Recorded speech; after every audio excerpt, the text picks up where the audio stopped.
Greetings to Stephen Anderson's flunkies. Hey, if you know who I am, great. If you don't, I'm Suzanne Tidkamar. I used to write a column called No Longer Quivering for over 10 years about the quiverful evangelical movement, which is a movement that is multi-layered and just goes all over the place. It does not respect any kind of boundaries as far as denominations. I've known quiverful people who are Catholic, Methodist, whatever. And I didn't just talk about the quiverful movement. I talked about the all encompassing spider that is the non denominational evangelical movement, too. I used to write about it every day for over 10 years, and it was just, I don't even know how to describe it. I started writing about it because I came out of that tradition. I came out of 17 years in a church like that. So now that's my jam. Why did it turn into my jam? Well, because I had kind of a rough transition out. Fortunately for me, I landed at the Methodist church. A really sweet pastor who I don't know if he knew quite what to make of me and some of my other pals that ended up there later, including some of my church, my old initial church. So, because of my rough transition out, and it was rough because I was in true believer mode when I left, but I knew I'd heard from God that I had to leave. That was the thing. So, and I didn't want to leave. One day I was rehearsing because I used to sing with our church, and I was rehearsing the song All of You is More Than Enough for All of Me.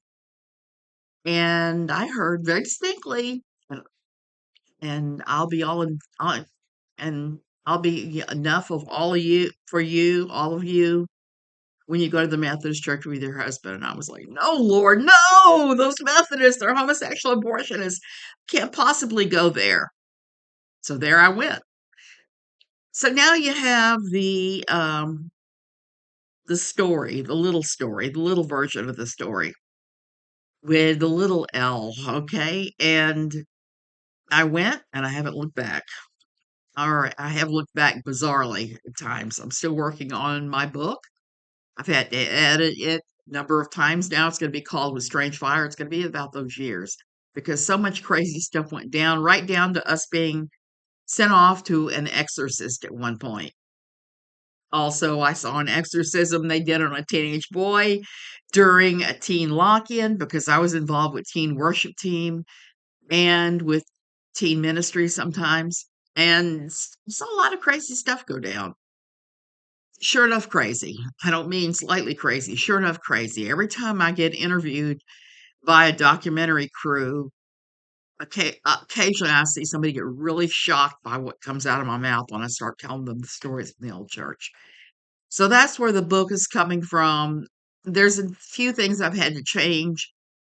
I've struggled with some of the software and some of the edits and some of the editors and some of the people telling me I have to do X, Y, and Z to promote it. So that's where I am, and that's why it's taken so long. It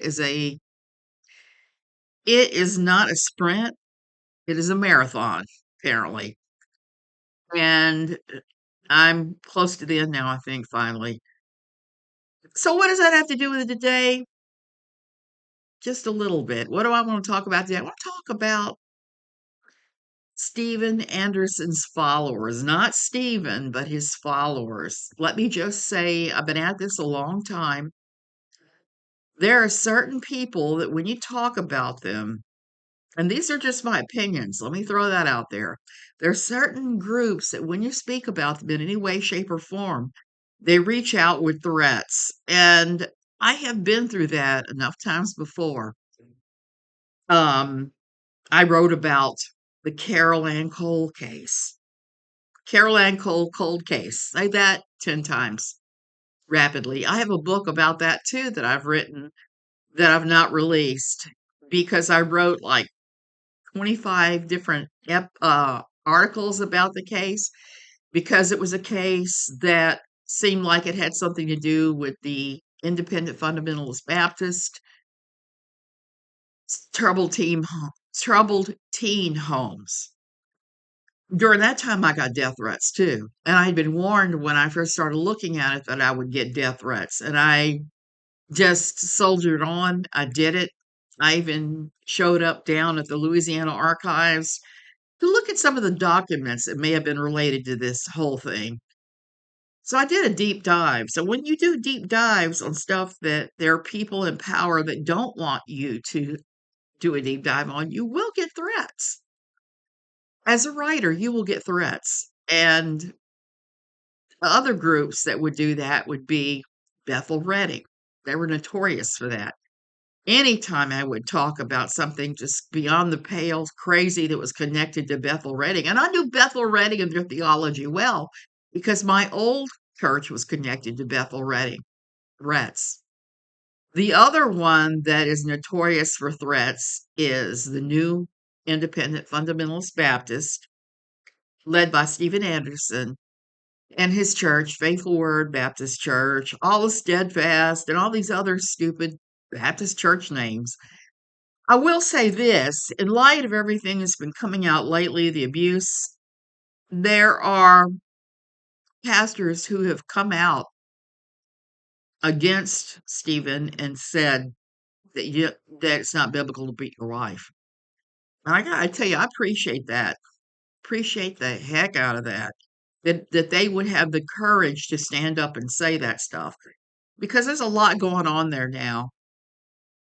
Isaac Anderson has said that his father was picked up on what they used to call a 5150, a forcible entry into a mental health facility, mental health hold. So I'm not going to talk about Stephen or that. I wish him the best. I hope it works. I fear it probably won't. And there are some issues around it that definitely deserve discussing, like the fact that federal law prohibits anybody who's forcibly detained in a mental institution to own weapons. So this may get all the guns out of Stephen's house for all we know, which could only be a good thing. This was triggered by the fact that he was threatening people. He was threatening to unalive his children, which is pretty awful if you ask me, and definitely not something that someone in a good mental headspace says. No matter how angry they are with their kids. And the thing is, we're all going to get angry with our kids sometimes. It's just the nature of what happens. And if we're lucky, our kids grow up to be caring individuals, even if we don't have a lot to do with them, even if they are busy with their own lives. That's what you hope for. You hope your children to be good people who are busy with their own lives, and you just like bless them from afar. So that's it on Stephen. I don't want to talk about him. It's his followers, his stupid followers, I want to talk about because they love to send threats. This morning I had to open up my Gmail account. It's like, good morning, Suzanne. Thank you for requesting an RV insurance quote. Thank you for this, that. Yeah, my spam box was full up with idiots signing me up for stuff. All I can say is that is the most low level, silly thing, and some groups will do that. I always laugh when I open up the spam filter and see just a pile of crap that I have nothing to do with, that I did not request. I don't live in the US. I don't get offended by that because it's just too stupid. It's like middle school pranks. What does give me pause is like I had somebody yesterday that sent me a distinct threat against my elderly mother, who is a good 20 years older than I am. She has her issues. I'm just going to say that. The entire family is upset with her because she won't go into nursing home. It's not online. Doesn't have a public profile of any way, shape, or form. You might be able to find her address if you knew her name because she's been married before and my father is long gone. So tracking her down would be difficult for you at best in South Louisiana. So I don't really take that threat seriously. One thing I have noticed about Stephen's supporters is that they do tend to spin their wheels and issue some crazy threats. One of them that I would take serious, though, was one of them said that Isaac needed to be sacrificed. Okay. That's not normal. That should be investigated. So, Isaac, if anybody around here knows you, you should really turn that person in. It's on some of the Facebook groups around your father. And most of the threats are just ridiculous stuff. The only reason I would even talk about this and give this credit is because of Todd Ferguson. Todd Ferguson was a guy who ran a YouTube channel called The Reason Files. I don't remember it was one or two he did because him and Robert Tuttle both had channels and they were buddies and they were both, I think, independent fundamentalist Baptists. I've talked about this before. Todd disappeared from his house. Somebody lured him out trying to sell him shoes at like 9 o'clock at night. He went outside his house. Somebody was selling shoes door to door and he disappeared. Well, think about that. Shoes? Selling shoes door to door. What is that? What does that look like? Um, and before his body was found, members of the Faithful Word Baptist and the New Independent Fundamentalist Baptist were posting that he was dead all over YouTube. I think 2 or 3 days before the body was found. And the body was found he was had the top of his head, a hole knocked in, like you would knock in if you had hit somebody with a hammer or a pipe or who knows what. And this is why I'm not in favor of coroners. The coroner ruled it. What the heck is going past my house? A Coca-Cola truck. Okay, the coroner ruled it sorry for my ADD.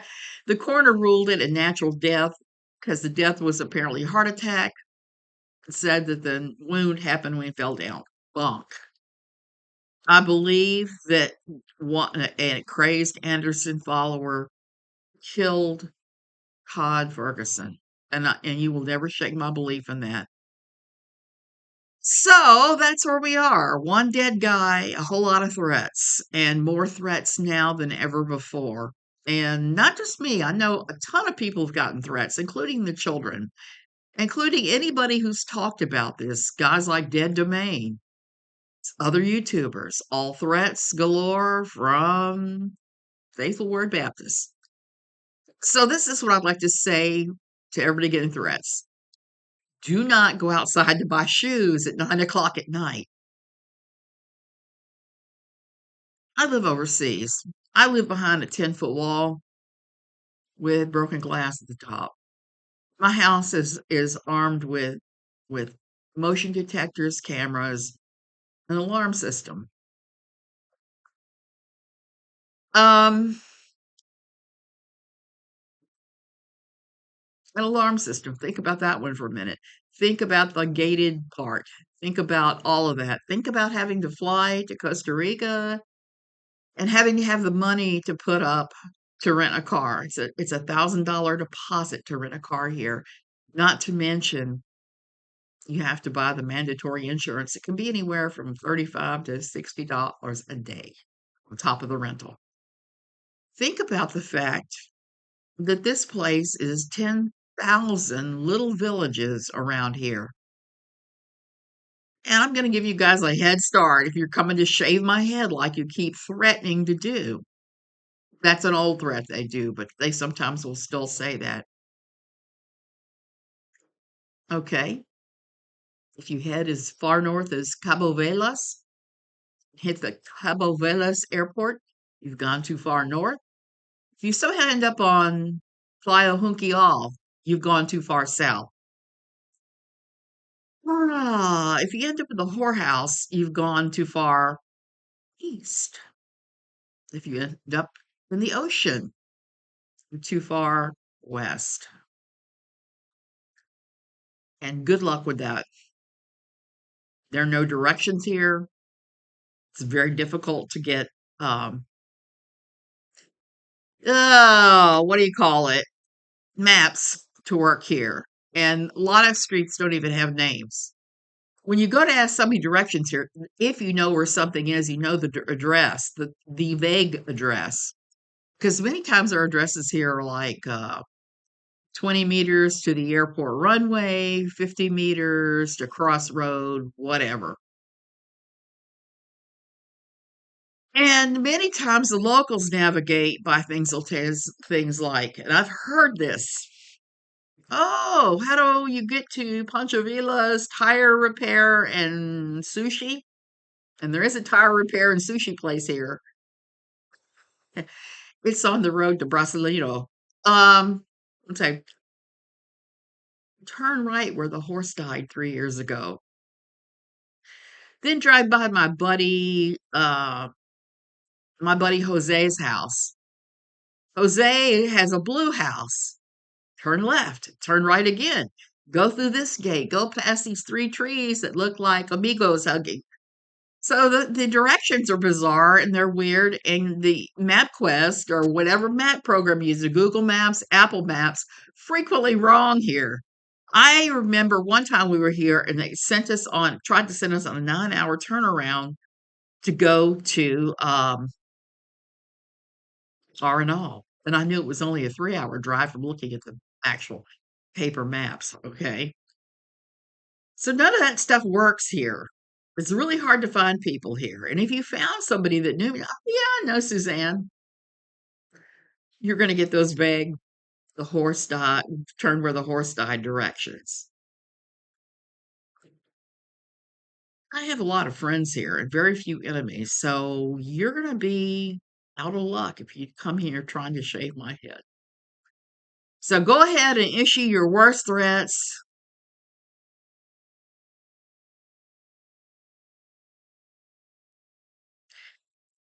It's going to come to nothing. Now, the kids, I worry about them. I worry about Susanna Anderson actually too. They're all going through a really tough time. So I think the best that we can do is not give any of them a hard time, not really talk about any of this, and just put it aside. Last night, I got very angry at somebody who is another creator because they've talked a lot about this. And basically, they were accusing other creators of using what was going on as a way to game eyeballs on their pages and their YouTube channels. Sure enough, there are some doing that, but this person acted like they weren't doing it. So I was kind of like, and it was someone I've talked to and I've helped in the past. And at first I was like, man, big mad. And then I started thinking about it. I was like, I got no skin in that game. Let them say what they want. It's not somebody I follow anyway. They're not somebody that I have anything to do with. I wish them well, but I'm not playing those kind of reindeer games and blaming other creators and acting like I'm above it all because none of us are above it all. This is like watching, anytime you're talking about weird stuff that has happened with the Andersons, it's like watching flaming school bus full of nuns going over a cliff into a lagoon full of rapacious crocodiles, okay? You know that you shouldn't be watching, but you can't look away. You can't look away because it is so bizarre and so just out there. You're like, what the heck? You're rubbernecking because because you can't look away because you can't fathom what these people are like. I've said before, I have a problem with anyone teaching a gospel that hates other people. I really do. If you follow the words of Jesus, you don't do that. I had somebody say that kind of a hypocrite if I'm a Christian because I talk about these things. I talk about these things because I don't want anybody falling for them. I don't want them taken in for them. I don't want them hurt. I don't want them going through the 2 years I went through when I left my old high demand religious organization. I don't want that for anybody. And that is why I do what I do. I did it for 10 years for Pathos. I'm doing it right now on Substack.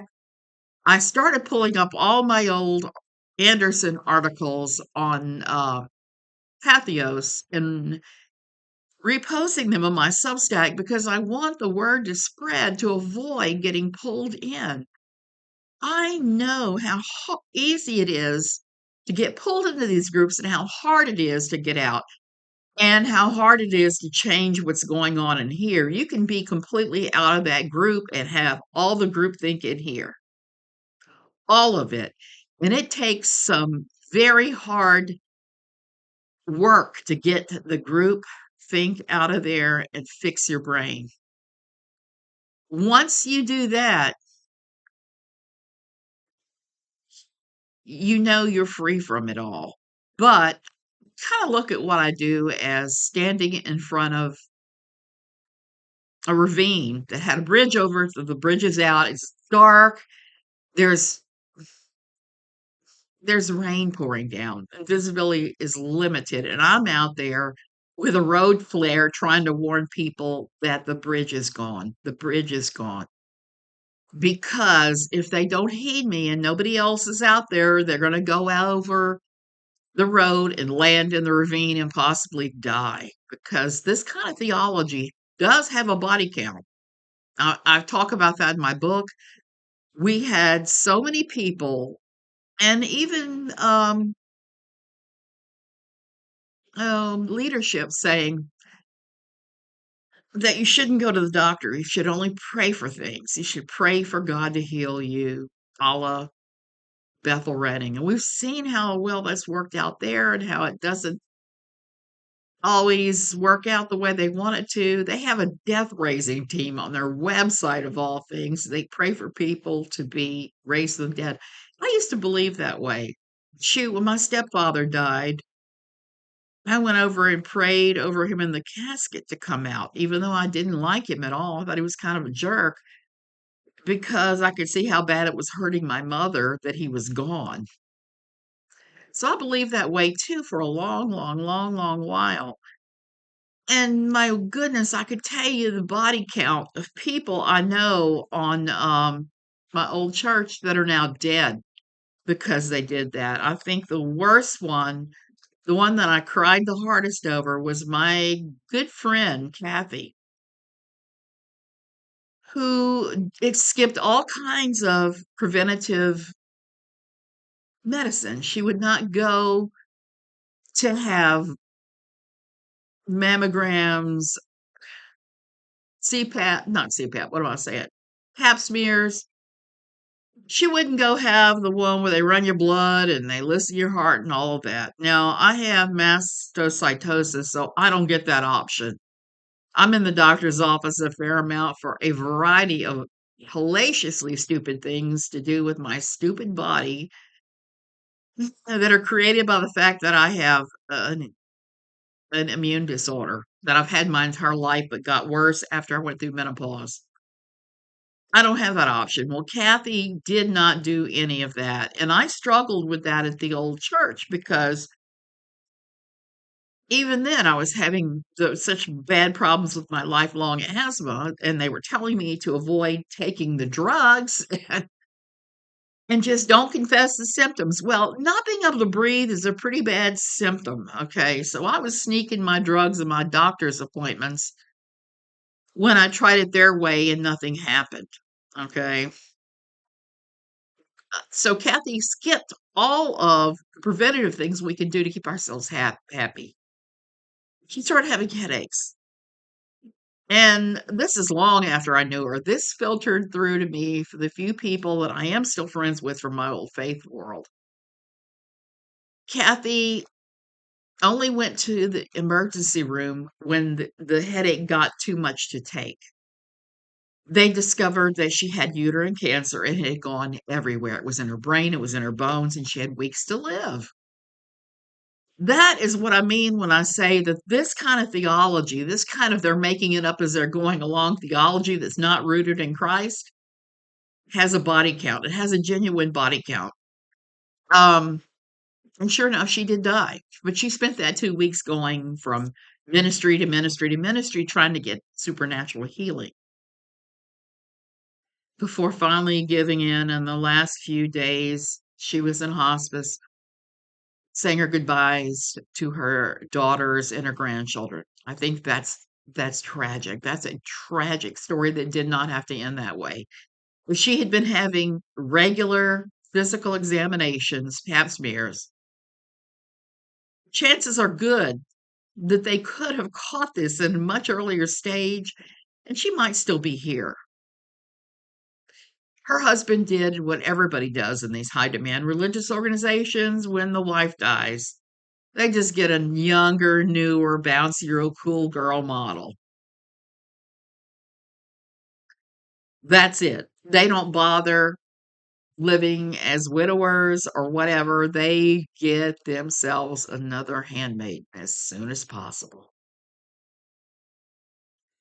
And while I don't begrudge her husband because they had a pretty awful marriage, Kathy's husband and her, she was always giving him a hard time about everything under the sun. At one point, he moved in with your friends of ours because she had gone so far off the deep end trying to change him.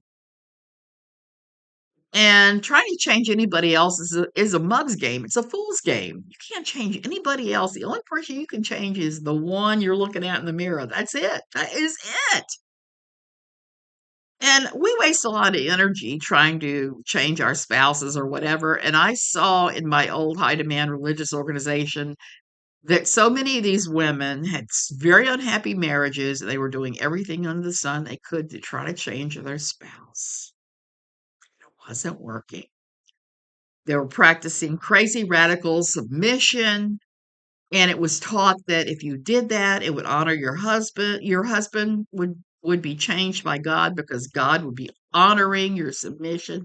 But only if you did it right. If you screwed up in any little tiny way, God wasn't going to honor that. I look back at that and think, how in the hell did I believe in that? I thought I was somebody who was pretty sophisticated, who was educated, had brains, and I still fell in that hole. And it was my husband that was miserable. Now he's the one that goes to church, and I'm the one that stays home. So we've kind of flipped roles again. I still believe. I have online communities that I'm part of. I just believe very differently than I did then. It is what it is. So, Andersonites, save your threats. You guys are just useless. Useless. And I'm afraid what you're going to do to those poor kids. Leave those poor kids alone. Leave the wife alone. Leave anybody who has escaped alone. Work out your own salvation with fear and trembling and just leave them the heck alone. That's all I had to say. I just had to rant today. I'm kind of annoyed with a series of people. And I'm facing some unfun things. My husband has MRSA again, and they're talking about surgery again. So we got that going on. So if you want to pray, that would be a good way to pray. Love you guys, and I'll see you later.